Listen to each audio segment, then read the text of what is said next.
ID password डाल करके और कैप्चा डाल करके प्रोसीड कर देते हैं। तो हमारी ये इस तरह की हमारे सामने होम स्क्रीन खुलती है। इससे सभी लोग परिचित हैं पहले से ही। अब क्योंकि हम लोग जीपीएफ से अग्रिम आहरण का आवेदन कैसे करना है उस पर डिस्कस करने जा रहे हैं, तो पहले ऊपर जो लाइन से टैब्स दिए हुए हैं जिसमें general, leave module, appointment, posting, ACR, इसी में जनरल मॉड्यूल पे जाएंगे। जनरल मॉड्यूल में सब क्या आप देखेंगे, एक टैब है ये ऑनलाइन रिक्वेस्ट का। ऑनलाइन रिक्वेस्ट में जब जाएंगे तो इसके जो सब टैब्स में आएगा आपका जीपीएफ दिखेगा। जीपीएफ पर जब जाएंगे तो आपके लिए ये दिखेगा अप्लाई जीपीएफ का ऑप्शन। अप्लाई जीपीएफ वाले ऑप्शन पर जैसे ही हम क्लिक करेंगे नेक्स्ट स्क्रीन हमारी इस प्रकार से प्रदर्शित होगी। यहां पर नेक्स्ट ऑप्शन उन्हीं के संबंध में खुलेगा कि जो ऐसे एम्प्लॉयज जो कि जीपीएफ से आच्छादित हैं, एनपीएस से आच्छादित या जो है जीपीएफ से ना आच्छादित, ऐसे लोगों का इसमें नहीं खुलेगा। अर्थात केवल जीपीएफ जिनका नंबर पड़ा हुआ है, जिनके बारे में मानव संपदा पोर्टल पर एंट्री है कि वो जीपीएफ से आच्छादित है, उन्हीं के संबंध में आगे का पेज खुलेगा। तो पहला ही होम पेज खुलने से पहले ही आपको एक पॉपअप में मैसेज दिखेगा, आपके भविष्य निधि खाता में पर्याप्त धनराशि नहीं है, कृपया आप आवेदन न करें। ये आगे के लिए 1-2 महीने बाद के लिए ये लगा हुआ है। आप इसको ओके कर भी देंगे तो भी आगे बढ़ जाएंगे अभी, क्योंकि अभी आपके खाते में कितना बैलेंस है मानव संपदा पोर्टल पर अपडेट नहीं किया गया है। उसे अपडेट कराए जाने की पैरेलल ही हम लोग कार्रवाई करा रहे हैं। इसके संबंध में ब्रीफ में हम लोग जो है देखेंगे कैसे करा रहे हैं। फिलहाल तो अभी आवेदन कैसे करेंगे इसमें वो अगर लिखा भी ऐसा मैसेज आ रहा है तो उसे जो है इग्नोर करने की जरूरत है, चिंता करने की जरूरत है। ओके करेंगे, नेक्स्ट स्क्रीन पर आ जाएंगे हम। नेक्स्ट स्क्रीन आवेदक की कुछ इस प्रकार से खुलेगी। जितने ये ऑरेंज कलर के एंट्रीज दिख रही हैं, ये सभी एंट्री प्री फिल्ड होंगी, आपको अंकित करने की जरूरत नहीं होगी। यहाँ पर वो फील्ड लिए गए जिनको कि जीपीएफ के आवेदन में या उनके जो है किस प्रकार का आवेदन कर रहे हैं उसको डिसाइड करने में आवश्यक होंगी। यहाँ पर आप सर्विस स्टार्ट डेट क्या है, डेट ऑफ बर्थ क्या है आवेदक की, उनका नाम, पदनाम, कौन से कार्यालय में है और कौन से विद्यालय में है, बीओ ऑफिस और उनका पोस्टिंग ऑफिस अर्थात स्कूल। इतनी फील्ड्स तो प्री फील्ड आ जाएंगी। अब नेक्स्ट ऑप्शन होगा कि आप किस प्रकार का जीपीएफ से आहरण चाह रहे हैं। एडवांस 2 तरीके का होता है, एक तो परमानेंट और एक टेम्परेरी। परमानेंट मतलब जो वापस नहीं करना लेने के बाद, और टेम्परेरी मतलब जिसे किस्तें बना देंगे वापस भी करना है। अभी हम जिसको परमानेंट टाइप में देख रहे हैं। दूसरा हमने जो है फिर पूछता है कि जो है किस उद्देश्य से आहरण किया जाना है। आहरण के उद्देश्यों में इसमें ड्रॉप डाउन में जुड़े हुए हैं होम कंस्ट्रक्शन या रिपेमेंट ऑफ होम लोन। दूसरा है हायर एजुकेशन, उनके बच्चों के लिए या उनके बच्चों की शादी के लिए तीसरा ऑप्शन है। चौथा ऑप्शन है पारिवारिक सदस्यों के इलाज के लिए। इसमें जिस भी उद्देश्य से अग्रिम की आवश्यकता है वो उचित कारण का चयन करेंगे। ध्यान देंगे कि कौन से संलग्नक लगाने हैं वो प्री डिफाइंड है। नीचे यहाँ घोषणा का जो पहला वाला बिंदु है यहाँ पर अभी आगे दिखाएंगे तो दिखेगा कि जो यहाँ किस लिए ले रहे हैं, तो क्या क्या मैंने लगा दिया वहां देख लेंगे आप। डिक्लेरेशन वाले में से वो डॉक्यूमेंट अपलोड करना है, पहले से निश्चित कर दिया गया कौन से प्रकार के आहरण के लिए क्या क्या डॉक्यूमेंट सही होंगे। जैसे कि अभी हम लोग जो प्रोसीड कर रहे हैं होम कंस्ट्रक्शन या होम लोन के रिपेमेंट, इस उद्देश्य से एडवांस की डिमांड कर रहे हैं, तो उसको करने के बाद पूछेगा ये कौन से कार्यालय को आपका आवेदन जाए। तो वो प्री डिफाइंड है आपका जो रिपोर्टिंग ऑफिस अर्थात आपका बीओ कार्यालय। उसको चुनते ही बीओ कार्यालय में किसी के पास जाएगा ये नीचे डिटेल दिखने लगेगी। जैसे ये जो है लखनऊ जनपद के एक ब्लॉक का बीओ चिन्हाट का है, तो यहाँ पे किसके पास जाएगा ये भी दिख रहा है नीचे। आपको बता दें कि अब जो आवेदन होंगे पहले से ऑफिस एडमिन आईडी से वहां पर डिफाइन कर रखेंगे कि किसके पास जाएगा। सीधे खंड शिक्षा अधिकारी को ना जा करके वहां के उनके पटल सहायक को जाएगा, पटल सहायक उसको जो है देखेंगे फिर आगे बढ़ाएंगे। अलग अलग मॉड्यूल में किसी में जो है पटल सहायक को जाते हुए बीओ के पास जाएगा और कुछ में जो है सीधा बीओ साहब के पास जाएगा। तो वो डिफाइन करेंगे तभी दिखेगा, अगर डिफाइन नहीं करेंगे तो यहाँ पर दिखेगा ही नहीं। और आपका आवेदन जब तक L1 L2 डिसाइड नहीं होंगे, आपको एक मैसेज जीपी पॉपअप में दिखेगा कि आपके यहाँ के जो है L1 अथवा L2 जो है डिसाइड नहीं है, तो आपको कार्यालय में संपर्क करके पहले डिसाइड कराना होगा। वन टाइम एक्टिविटी है वो, ऐसा नहीं कि एक एक कैंडिडेट को जा जाके डिसाइड कराना है। हर एक मॉड्यूल के लिए एक बार जो है बीओ ऑफिस से और बीएसए ऑफिस से और जहां रोल है एओ ऑफिस का, वहां से एक बार L1 L2 डिसाइड किए जाने हैं।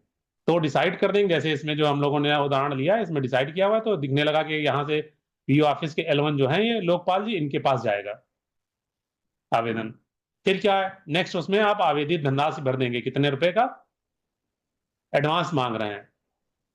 तत्पश्चात देखिए जो होम कंस्ट्रक्शन का चुना था, तो हमारे पास क्या क्या अपलोड करने, तीन ये जो एरो दिख रहे हैं, तीनों तरीके के कौन कौन से डॉक्यूमेंट्स अपलोड करने हैं उसकी डिटेल्स यहाँ पे अपलोड करनी। एक तो ओनरशिप के डॉक्यूमेंट्स, भूमि स्वामित्व संबंधी दस्तावेज चूज फाइल करेंगे, पीडीएफ यहाँ पे अपलोड कर देंगे। नेक्स्ट पूछता है उसका मैप, नक्शा नकल, तो मैप यहाँ से चूज फाइल करके यहाँ से अपलोड कर देंगे दूसरी पीडीएफ। तीसरी पीडीएफ एस्टीमेट जो बनवाया होगा, लागत कितनी लगेगी आपके गृह निर्माण में, उसके जो है पीडीएफ यहाँ पर से आप अपलोड कर देंगे। ये तो हो गई डॉक्यूमेंट्स की। ऐसे ही यदि हम दूसरे कारणों पे जाएं, जहां हमने कारण पूछा था higher education of son daughter, तो वहां पर आपको दिखाना पड़ेगा कि जो है उसका प्रवेश पत्र, एडमिशन के लिए जो है परीक्षा दी है या एडमिशन के लिए जो है आपको इनवाइट किया जा चुका है, ऐसा डॉक्यूमेंट लगाना पड़ेगा। शादी के लिए उनके शादी का कार्ड, इलाज के लिए डॉक्टर के पर्चे जिसमें नाम दिख रहा होगा। और यहाँ पर से ये तो आपका आवेदन का लॉगिन है, इसलिए नहीं। और फैमिली मेंबर हैं अथवा नहीं, इसके लिए जो है बीओ और ऊपर के स्तर पर हम लोगों ने लगाया हुआ यहीं पे टिप्पणी से ऊपर, यहाँ पर फैमिली डिटेल कर्मी के पारिवारिक सदस्यों का विवरण देखेंगे, यहीं से वो देख सकेंगे कि आपने जिनके नाम पे जो है बताया कि इनकी शादी है या इनकी शिक्षा है या इनका इलाज कराना है, वो आपकी फैमिली से जो है कंसर्न है अथवा नहीं, यहीं पर से डिटेल देख ली जाएगी। तो देख लीजिएगा कि जो है आपके फैमिली मेंबर्स की डिटेल जो मानव संपदा पोर्टल पर है वो सही हो, उनका नाम, आपसे संबंध और उनकी जन्मतिथि। यहीं पर और भी बताना है कि यही जो फैमिली डिटेल जहाँ पे चढ़ी होती है, अगर किसी के जो है मृतक आश्रित नियुक्ति का प्रकरण होता है कि किसी को आवेदन करना है, तो यहीं से नाम उठते हैं। तो कई सारे प्रकरण ऐसे आते रहते हैं कि नहीं नाम की स्पेलिंग गलत है, सरनेम ये नहीं ये है, और जन्मतिथि ये नहीं ये है, तो छोटी छोटी गलतियों पर भी जो आवेदन, क्योंकि उसी माध्यम से वही नाम उठेगा, नाम जन्मतिथि, और आवेदन हो जाएगा तो नियुक्ति पत्र में सेम स्पेलिंग और डेट ऑफ बर्थ लिख के आएगी, जो कि जो है सेवा काल में पूरे में चलेगी। तो गलत को जो है लेके कहाँ तक चलेंगे, तो त्रुटिपूर्ण होगा। और जो है वैसे संशोधन के लिए आवश्यकता पड़ती है तो जो है हमारे रहते हुए तो करा लेंगे, ज्यादा अच्छा है।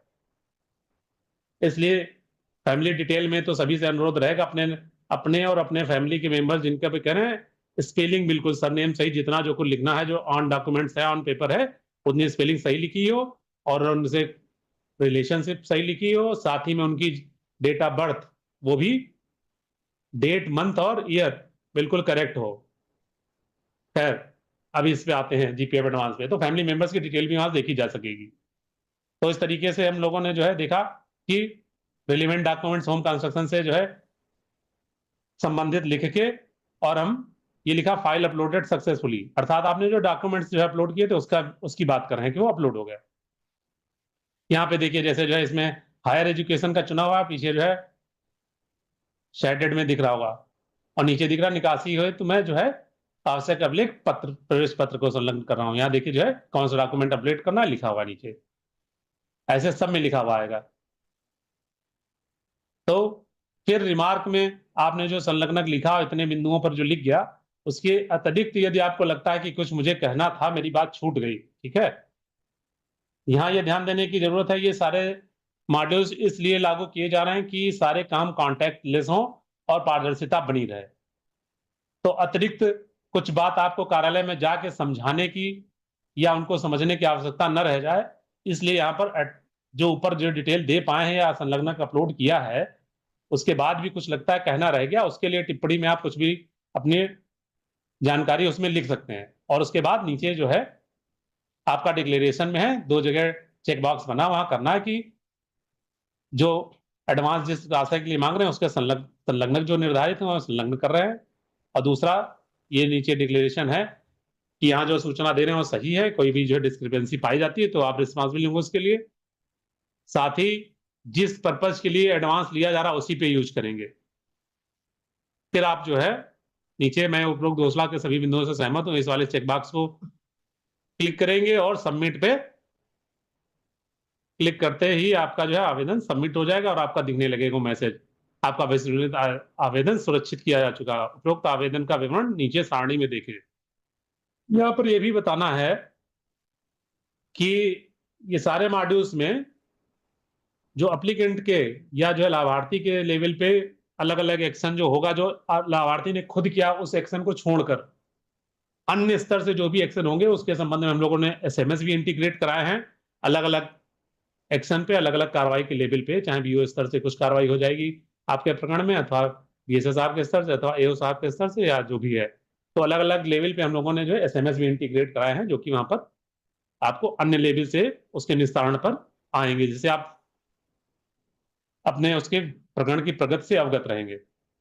आपने ओके किया तो नीचे आपके जो है आवेदन की डिटेल दिखने लगी। जिस भी तरीके के आपने जो है जीपीएफ के लिए आवेदन किया वो आपको दिख रहा है यहाँ पे।